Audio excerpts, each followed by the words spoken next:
এই বিল যেদিনকে পাস হবে সেদিনকে এই ধর্ষণের মতো ঘটনা আমাদের সমাজে বন্ধ হবে। কেন্দ্র সরকার যদি চায় একদিন লাগবে, অর্ডিন্যান্স আনতে পারে। আপনারা সবাই দেখেছেন G20 নাম করে দিল্লি সরকারের ক্ষমতা কুক্ষিগত করে রাখার জন্য অর্ডিন্যান্স করে দিল্লি নির্বাচিত সরকারের ক্ষমতা কেড়ে নিয়েছিল। সুপ্রিম কোর্টের অর্ডারের বিরুদ্ধে গিয়ে এনফোর্সমেন্ট ডাইরেক্টরের মেয়াদ বৃদ্ধি 3 বার সুপ্রিম কোর্টের অবমাননা করে অর্ডিন্যান্স জারি করেছিল। তাহলে আপনি অর্ডিন্যান্স জারি করে অ্যান্টি রেপ ল বা অ্যান্টি রেপ বিল আনছেন না কেন? কে বাধা দিচ্ছে? সবার প্রতিবাদ করার রাইট আছে, প্রতিরোধ করার রাইট আছে, কিন্তু আপনি বলুন তো, প্রতিরোধ করলে কি ধর্ষণের মতো এই ব্যাধি চিরতরে আমরা সমূলে উৎখাত করে সমাজ থেকে সরাতে পারবো বা বিলীন করে দিতে পারবো? আপনাকে আইন আনতে হবে। যারা এই জঘন্যতম অপরাধগুলো করছে, আপনারা দেখেছেন গুজরাটে 10 বছর পর সব ছাড়া পেয়ে গেছে। আমার বক্তব্য যে কেউ যদি, এটা খুব সেন্সিটিভ, কারোর ভালো লাগতে পারে, কারো খারাপ লাগতে পারে, কেউ ভাবতে পারে যে অভিষেক বন্দ্যোপাধ্যায় যে কথাগুলো বলছে সেই কথাগুলো বলা মানে তো আইনকে সম্মান না করা। আমি তা বলছি না। আমার বক্তব্য, যেখানে সার্কামস্ট্যান্সিয়াল এভিডেন্স, পারিপার্শ্বিক আপনার তথ্য প্রমাণ আপনার বিরুদ্ধে, সেখানে আমি কেন একটা লোককে 4 বছর 3 বেলা খাইয়ে জেলে রাখবো? কেন তার ক্যাপিটাল পানিশমেন্ট হবে না? সমাজে তার বেঁচে থাকার অধিকার নেই? একটা লোককে যদি আমি 5 বছর ধরে জেলে রাখি আর ট্রায়াল শুরু হবে, তারপর তো সে 4টে কোর্টে যাবে, high court, division bench, supreme court, mercy petition, এ করতে করতে তো 6 বছর লেগে যাবে। একটা লোককে যদি আমি 6 বছর জেলে রাখি, তাহলে দিনে 2 কাপ চা আর 3 বার খাবার খাওয়াতে আমার 300 টাকা খরচা। তাহলে বছরে কত টাকা খরচা? দিনে 300 টাকা খরচা হলে মাসে কত টাকা খরচা? 9,000 টাকা। বছরে খুব কম করলেও 1 লাখ টাকা। আমি 6 লাখ টাকা তার পিছনে খরচা করবো কেন? 6টা গরিব মানুষ বাড়ি পাবে। আমার বক্তব্য এখানে, আমাদের সকলকে বুঝতে হবে এটা। এর মধ্যে কোনো রাজনীতি নেই। সে যেই হোক, যেই রাজনৈতিক দলেরই হোক, ফাঁসির মঞ্চে তাকে নিয়ে যাওয়া উচিত।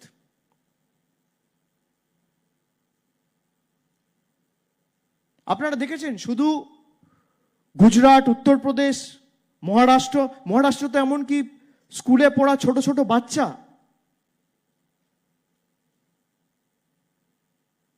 তাদেরকেও ছাড়া হয় না।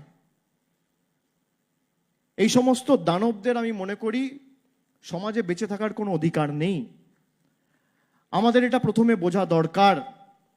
এই নিয়ে বৃহত্তর আন্দোলন, এই আইন নিয়ে দরকার হলে আমরা আগামী দিন করব, কিন্তু আপনাদের সকলের সহযোগিতা আমার চাই। আপনারা সহযোগিতা করবেন তো? এছাড়া কোনো সুরাহা নেই, কোনো সমাধান নেই।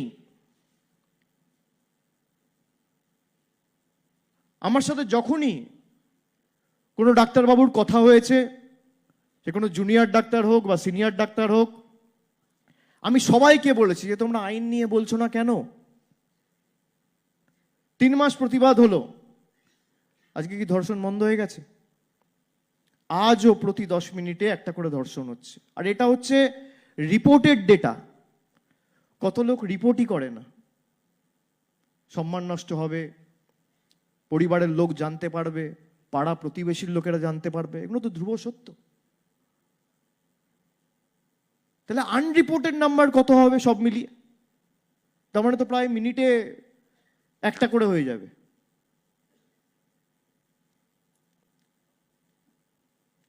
আমি আপনাদের বলবো যে আমাদের রাজ্য সরকার ইতিমধ্যেই ডাক্তারদের সেফটি, সিকিউরিটি এবং পরিকাঠামোগত উন্নয়ন, তার জন্য 100 কোটি টাকা রাজ্য সরকারের তরফ থেকে মুখ্যমন্ত্রী বরাদ্দ করেছেন এবং কাজ বিভিন্ন মেডিকেল কলেজ হাসপাতালে চলছে।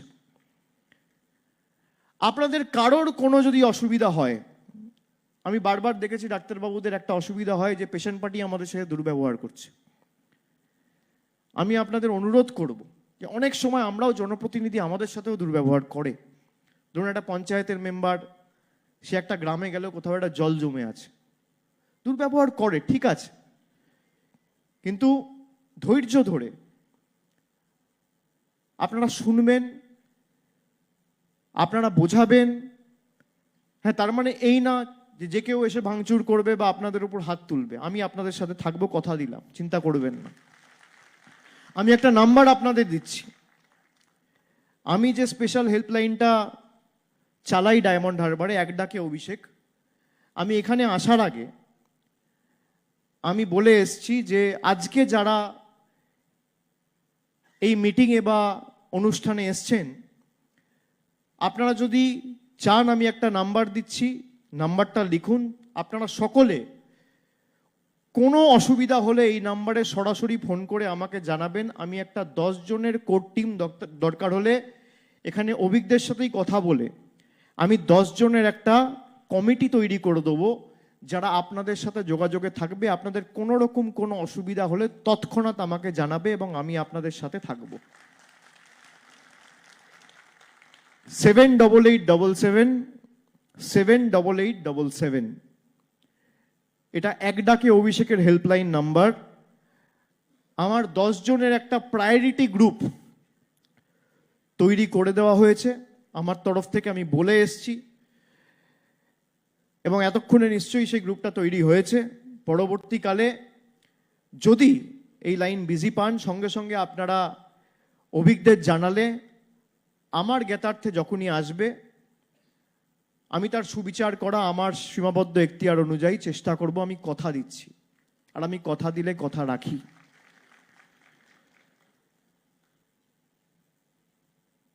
এবং আমি আপনাদের আরেকবার ধন্যবাদ জানাবো, কৃতজ্ঞতা জানাবো যে যেভাবে আপনারা আজকে আমাদের ডাকে সাড়া দিয়ে সকলে মিলে উপস্থিত হয়েছেন। কেউ উত্তর 24 পরগনা থেকে এসছেন, কেউ কলকাতা থেকে এসছেন, কেউ দক্ষিণ 24 পরগনা থেকে এসছেন, কেউ বর্ধমান থেকে এসছেন, হুগলি থেকে এসছেন, ওদিকে দক্ষিণ দিনাজপুর, উত্তর দিনাজপুর, কুচবিহার, জলপাইগুড়ি, আলিপুরদুয়ার, পশ্চিমাঞ্চলে পুরুলিয়া, বাঁকুড়া, পশ্চিম মেদিনীপুর। আপনারা যেখানে এরকম কর্মসূচি, সামাজিক কর্মসূচি, সেবাশ্রয়ের মতো আপনাদের গ্রামে বা আপনাদের পাড়ায় বা আপনাদের এলাকায় বা আপনাদের অঞ্চলে যদি করতে চান, সেটাও আমাকে জানাবেন। আমি যতটুকু পারবো আপনাদের পাশে দাঁড়িয়ে আপনাদের সহযোগিতা, সাহায্যের হাত বাড়িয়ে দেব। বিন্দুতে বিন্দুতে সিন্ধু তৈরি হয়। সুতরাং যারা এসছেন, ধরুন 75 দিন পরে আপনাদের যদি মনে হয় যে আমার পাড়ায় এটা করে দেখা উচিত, একটা করে দেখা প্রয়োজন, বা একটা মডেল হিসেবে বা একটা ট্রায়াল হিসেবে বা একটা টেস্ট হিসেবে করে দেখি যে আমার পাড়ার মানুষ, আমার এলাকার মানুষ, আমার অঞ্চলের মানুষ, আমার গ্রামের মানুষের কি প্রতিক্রিয়া। মানুষ তো জানে না, অনেক সময় তো হার্ট অ্যাটাকের অর্ধেক 80% কেস তো ধরাই পড়ে না। বিপিটাও যদি ঠিক মতো মেপে সে জানতে পারে আমার বিপি ঠিক আছে বা ব্লাড সুগার ঠিক আছে, তাহলেও সে অনেকটা আশ্বস্ত হয় যে না বাবা আমার শরীর ঠিক আছে। তো এটা যদি আপনারা আপনাদের এলাকায় করতে চান, আপনাদের পঞ্চায়েতে, আপনাদের পাড়ায়, সে যে জেলাই হোক, যেখানেই হোক, আমাকে জানাবেন। যতটুকু সাহায্য সহযোগিতা দরকার, ধরুন আপনারা 5 দিন করতে চান, কি 3 দিন করতে চান, কি 7 দিন করতে চান, যা প্রয়োজন আমি আপনাদের পাশে দাঁড়িয়ে সাহায্য করব, আপনারা করুন। সরকার সরকারের মতো কাজ করবে, কেন্দ্র সরকার কেন্দ্র সরকারের মতো কাজ করবে, রাজ্য সরকার রাজ্য সরকারের মতো কাজ করবে, পঞ্চায়েত কাজ করবে, পুরসভা কাজ করবে। আমরা কেন বসে থাকব? আমাদের যতটুকু ক্ষমতা রয়েছে, কর্মদক্ষতা রয়েছে, আমরা করে দেখাই। আমরা যখন ঘোষণা করেছিলাম ডায়মন্ড হারবারে যে ৭৫,০০০ বয়োজ্যেষ্ঠ মানুষকে আমরা বার্ধক্য ভাতা দেবো, লোকে বিশ্বাস করেনি। আমরা ২০,০০০ ভলেন্টিয়ার চিহ্নিত করেছিলাম, আর এক একজনকে বলেছিলাম ৫ জন বয়োজ্যেষ্ঠ মানুষের কি ৪ জন বয়োজ্যেষ্ঠ মানুষের দায়িত্ব নাও।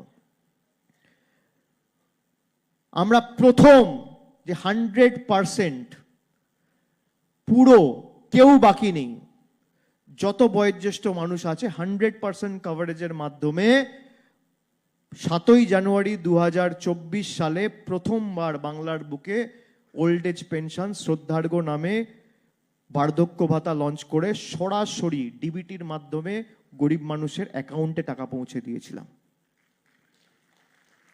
এই বহু আলোচিত বহু চর্চিত ডায়মন্ড হারবার মডেল। আমরা বলেছিলাম যে আমরা প্রত্যেকটা বিধানসভায় ৪টে ৫টা ৬টা বুথ করে একটা ক্লাস্টার তৈরি করে আমরা মানুষকে স্বাস্থ্য পরিষেবা পৌঁছে দেবো। শুনে মনে হচ্ছিল এত মহৎ কাজ কিভাবে হবে, এত বিশাল কর্মযজ্ঞ। কিন্তু ১৫০০ মানুষ যদি একসাথে আসে তাহলে কোনো কর্মযজ্ঞই বড় নয় বা ছোট নয়।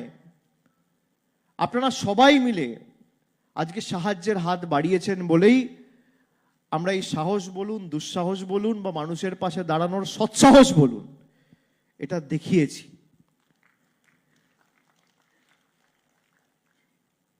এবং আমরা যখন শুরু করেছিলাম, আমি বললাম আপনাদের যে ২০০, ৩০০, ৪০০ থেকে শুরু করে আজকে কাজ করতে করতে দেখবেন অনেক মানুষ আপনাদের সাথে যুক্ত হবে। অনেকে তো কাজ করতে চায়, সমাজে খারাপ মানুষের থেকে ভালো মানুষের সংখ্যাটা অনেক বেশি, সে কারণেই সমাজ চলছে। আজকে আরো অনেক ভালো মানুষেরা এগিয়ে আসবে এবং আমরা কাজ করে দেখিয়েছি। সেবাশ্রয় শেষ হবে, তারপর আবার একটা কিছু করব। স্থায়িত্বকে আমি ভয় পাই, আর চ্যালেঞ্জ আমি পছন্দ করি। জীবনে চ্যালেঞ্জ আসা ভালো, যত চ্যালেঞ্জ আসবে তত আমরা কাজ করার সুযোগ পাবো, মানুষের কাছে পৌঁছানোর সুযোগ পাবো এবং মানুষকে পরিষেবা দেওয়ার সুযোগ পাবো। জনপ্রতিনিধিত্ব এটাই কাজ। চ্যালেঞ্জের সম্মুখীন যদি আপনি না হন তাহলে জীবনের কি মূল্য? সবই যদি আপনি হাতের নাগালে, হাতের মুঠোয় পেয়ে যান, তাহলে তো জীবনের কোনো অস্তিত্ব বা মূল্য বা প্রাধান্য থাকে না। কাজ করে আমাদের দেখাতে হবে। আমরা কাজ করেছি, মানুষ দুহাত তুলে আশীর্বাদ করেছে। আপনারা যারা এসছেন, আপনাদের বাড়ি যেখানেই হোক, সেবাশ্রয় শেষ হওয়ার পর চেষ্টা করুন 7 দিন সেখানে ক্যাম্প করতে। এবং সেখানে যদি আপনি 7 দিন, ধরুন 1000 জন আছেন, যদি 1000টা ক্যাম্পও হয় 7 দিন করে, আর একদিনে যদি 100টা লোকও উপকার পায়, তাহলে কত লোক উপকার পাবে গড়ে? বা 50টা লোকও উপকার পায়, তাহলে 7 দিনে 300, 350 লোক উপকৃত হবে। 350 লোক একদিনে একটা জায়গা থেকে উপকৃত হওয়া মানে 1000টা জায়গায় যদি আপনারা ক্যাম্প করেন, তাহলে কত? 3.5 লাখ লোক উপকৃত হবে। এবং সেখানে করতে গেলে প্ল্যানিং দরকার। আর খালি প্ল্যানিং হলে হয় না, খালি চিন্তা ভাবনা বা অর্থ বা পরিকল্পনা থাকলে তো সবকিছু হয় না। মানুষের শ্রম দরকার, মানুষের আশীর্বাদ দরকার, মানুষের সহযোগিতা দরকার, পরিশ্রম দরকার। যে কোনো জিনিস তৈরির ক্ষেত্রে, এই টেবিলটাও তৈরি করেছে একজন মানুষ খেটে খুঁটে পরিশ্রম দিয়ে। এরকম না যে কেউ চিন্তা করেছিল আর টেবিলটা হয়ে গেছে। এই অডিটোরিয়ামের নামও দেখুন সমন্বয়, এটাও আমরা আগের বছর উদ্বোধন করেছিলাম। সুতরাং সমন্বয়ের যে কি মূল্য, আমাদের সকলকে সেটা বুঝতে হবে। যে আমরা সবাই মিলে যদি চাই, তাহলে অসম্ভবকেও সম্ভব করে দেখাতে পারি। আপনারা যারা আছেন, ডাক্তার ভাইয়েরা, সিনিয়র ডাক্তাররা, আমার করজোড়ে আপনাদের কাছে অনুরোধ থাকবে, কোথাও কিছু হলে আমাকে জানাবেন, আমি চেষ্টা করব আপনাদের পাশে থাকার। এবং আমি বিগত দিনেও আমার সামর্থ্য অনুযায়ী যখন যেখানে আমি খবর পেয়েছি, আমি দলগতভাবে আমার তরফ থেকে যা ব্যবস্থা নেওয়ার আমি নিয়েছি। আপনারা সেগুলো দেখেছেন।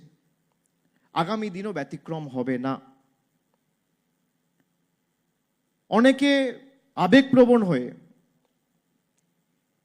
আপনারা কর্মবিরতি করার সময়, সিজওয়াক করার সময় যদি আপনারা ভাবেন যে সিজওয়াক করলে প্রতিবাদ এমন করে করবেন যে প্রতিবাদের মধ্যেও যেন একটা মানুষ তাকে জীবন না হারাতে হয়। প্রতিবাদে যদি একটা মানুষেরও জীবন যায়, আমি 5টা 10টা 15টা ছেড়ে দিচ্ছি, মানুষের জীবন তো আমাদের কাছে মণিমুক্তের মতো। একটা মানুষেরও যদি জীবন যায়, তাহলে যে অপরাধের বিরুদ্ধে আমি প্রতিবাদ করছি সেই অপরাধের থেকেও বড় অপরাধ আমি করছি। আমরা জনপ্রতিনিধি, আমরা বলতে পারি না যে আমি এই লোকটাকে সার্টিফিকেট দেবো না, বা আমি এই পাড়ায় জল দেবো না, আমি এই পাড়ায় রাস্তা দেবো না, আমি এই পাড়ায় কন্যাশ্রী দেবো না, আমি এই পাড়ার লোককে চিকিৎসা ব্যবস্থা দেবো না, আমি এই ঘরের ছেলেকে স্কুলে পড়তে দেবো না, আমি বলতে পারি না। ঠিক তেমনি জনপ্রতিনিধিদের যেমন এটা কর্তব্য রয়েছে, ডাক্তারেরাও, আপনারা সবাই হিপোক্রেটিক ওথ নেন, সেই ওথের সম্মান করে যাতে আমাদের হাজার কষ্ট হলেও, বুক ফেটে গেলেও মাথায় রাখতে হবে জীব সেবাই শিব সেবা। একটা মানুষের যাতে অসুবিধা কষ্ট না হয়।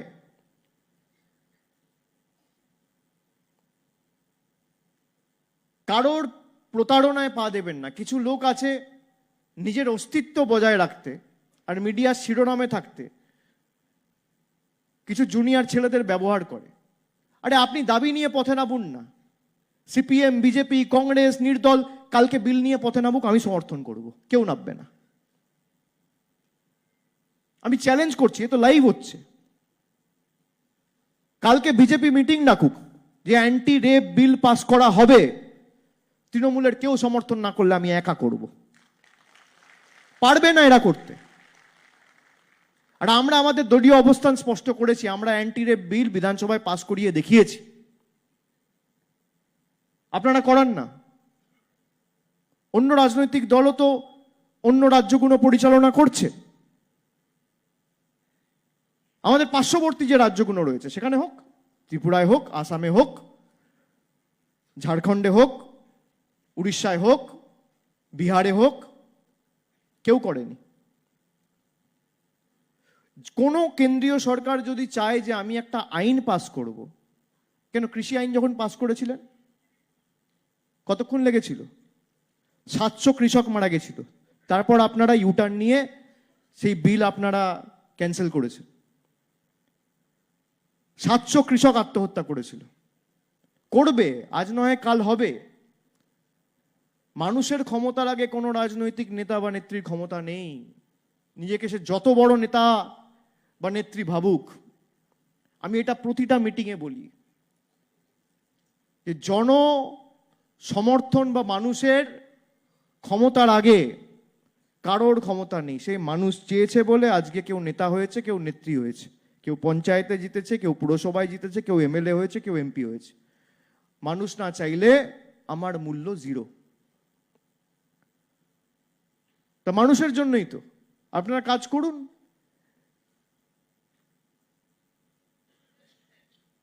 আমি অবাক হয়ে গেছি যে এত প্রতিবাদ সভা হয়েছে সারা দেশ জুড়ে, কিন্তু কেউ একবার আইনের কথা বলল না।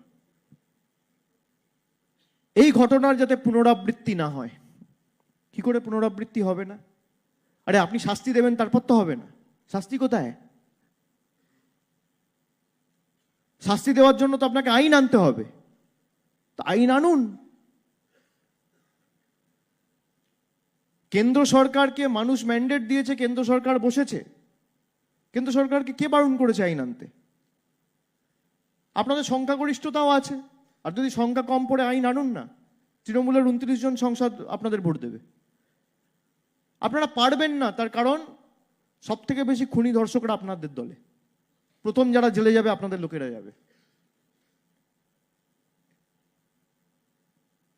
সত্যি আপনি অস্বীকার করতে পারবেন না।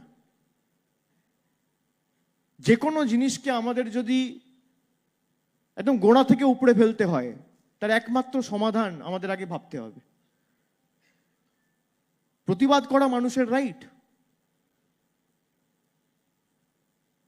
এবং আমি গর্বিত যে বাংলার মানুষ প্রতিবাদ করা সৎসাহস দেখিয়ে ভারতবর্ষের কাছে দৃষ্টান্ত স্থাপন করেছে।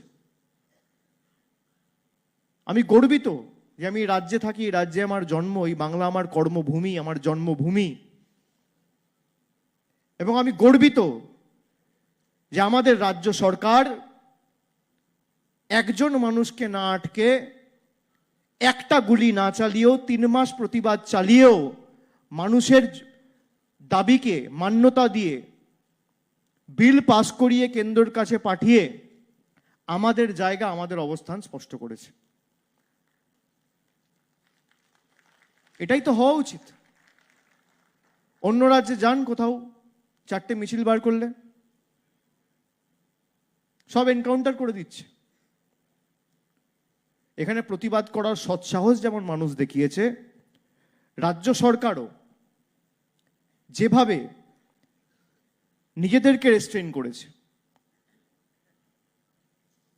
মানুষের দাবিকে মান্যতা দিয়েছে। মুখ্যমন্ত্রী নিজে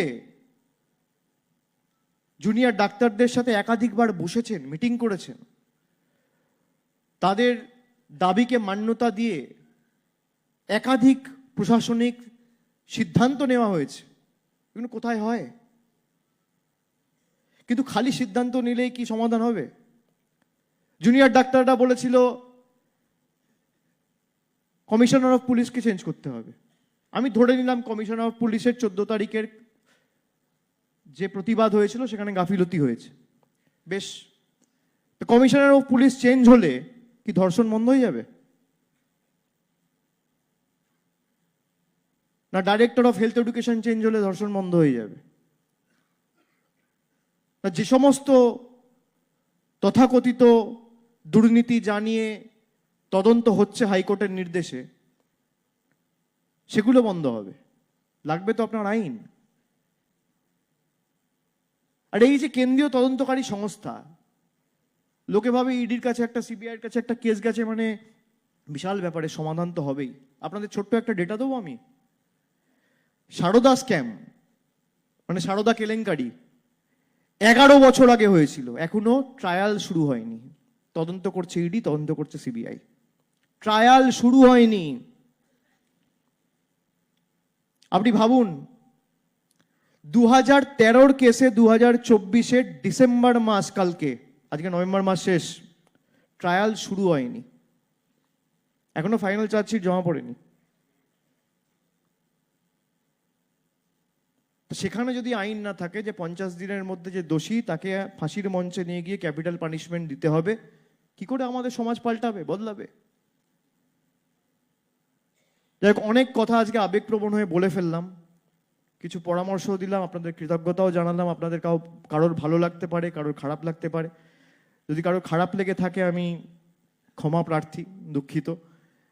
কিন্তু আমার যেটা মনে আসে আমি সেটা বলি, আমার মনে হয় যেটা সমাধান আমি সেটাই বলি।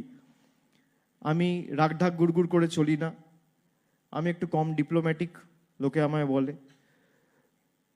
তো আপনাদের সকলকে আমি আরেকবার ধন্যবাদ জানিয়ে, কৃতজ্ঞতা জানিয়ে, আমার অন্তরের অন্তঃস্থল থেকে বয়োজ্যেষ্ঠ সিনিয়র ডাক্তাররা যারা এসছেন তাদের সকলকে আমার শ্রদ্ধা নিবেদন করে আপনাদের সকলকে একবার অভিবাদন জানিয়ে আমার বক্তব্য আমি শেষ করছি। অনেক অনেক ধন্যবাদ। জয় হিন্দ, বন্দে মাতরম, জয় বাংলা।